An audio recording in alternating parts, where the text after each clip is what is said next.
तो दोस्तों भेल यानी कि भारत हेवी इलेक्ट्रिकल लिमिटेड ने अपने क्वार्टर टू के नंबर को डिस्क्लोज कर दिया है। तो चलिए देखते हैं क्या है क्वार्टर टू के नंबर्स के अंदर डाटा क्रोज में। तो देखिए पिछले क्वार्टर में कंपनी ने 5,484 करोड़ के आसपास का रेवेन्यू जनरेट किया था ऑपरेशन के थ्रू। पिछले साल देखें तो 5,125 करोड़, जबकि अभी देखें तो बढ़ गए 6,584 करोड़ कंपनी का जो रेवेन्यू है वो आपको जाता हुआ देखने को मिलता है। तो साल से साल देखें तो साल से साल कंपनी के रेवेन्यू के अंदर लगभग बोल सकते हैं 28% के आसपास की तेजी आपको देखने को मिल रही। वहीं अगर क्वार्टरली बेस पे जाते हैं तो क्वार्टरली बेसिस पे भी कंपनी के रेवेन्यू के अंदर 20% के आसपास की तेजी है। तो कंपनी का रेवेन्यू देखें तो इस क्वार्टर में आपको साल से साल क्वार्टर बढ़ता हुआ देखने को मिल रहा है।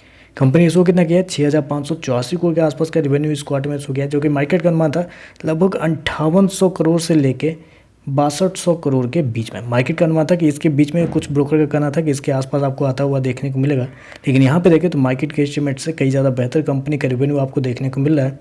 चलिए कंपनी के खर्चे क्या है वो देखते हैं। तो देखिए पिछले क्वार्टर की बात करें तो पिछले क्वार्टर में कंपनी ने 5,874 को खर्च किए थे, पिछले साल 5,519 को, जबकि अभी देखें तो कंपनी खर्चे 6,570 करोड़ के आसपास आपको देखने को मिले। तो खर्चे भी देखें तो खर्चे भी कंपनी के ठीक है ऑन एन एवरेज कंट्रोल में आपको देखने को मिल रहे हैं।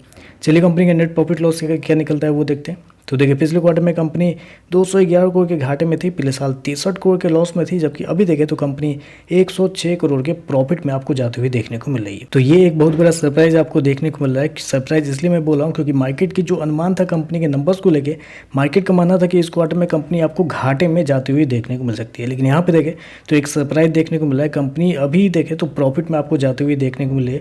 साल दर साल क्वार्टर देखें तो कंपनी घाटे से मुनाफे में आपको आते हुए देखने को मिले। बहुत सारे ब्रोकर के रिपोर्ट थे जिसमें कुछ ब्रोकर का जो मैक्सिमम पॉजिटिव नंबर मैं आपको बताता हूँ, जो मान के चल रहे थे कि कंपनी को मुनाफा आते हुए देखने को मिलेगा, वो था 14 करोड़ के आसपास। मैक्सिमम 14 करोड़ का मुनाफा होगा, और जो मिनिमम लॉस लेके चल रहे थे मार्केट का जो अनुमान था वो था 42 करोड़ के आसपास। माना जा रहा था कि 42 करोड़ के आसपास का कंपनी को लॉस इस क्वार्टर में आता हुआ देखने को मिलेगा, लेकिन यहाँ पे देखें तो 106 करोड़ का कंपनी को प्रॉफिट होता हुआ देखने को मिल रहा है। तो ये मार्केट एस्टीमेट से कई ज़्यादा बेहतर कंपनी के नंबर आपको प्रॉफिट के मामले में भी देखने को मिल रहे हैं।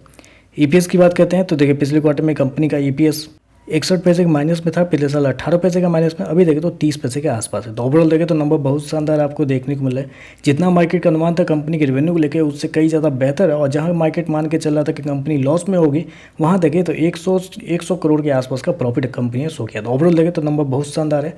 बाकी देखते हैं मार्केट का कैसा रिएक्शन आपको देखने को मिलता है। तो चलिए बस आज के लिए बस इतना है। वीडियो पसंद आए तो लाइक कीजिएगा, साथ में साथ चैनल को सब्सक्राइब जरूर कीजिएगा। धन्यवाद।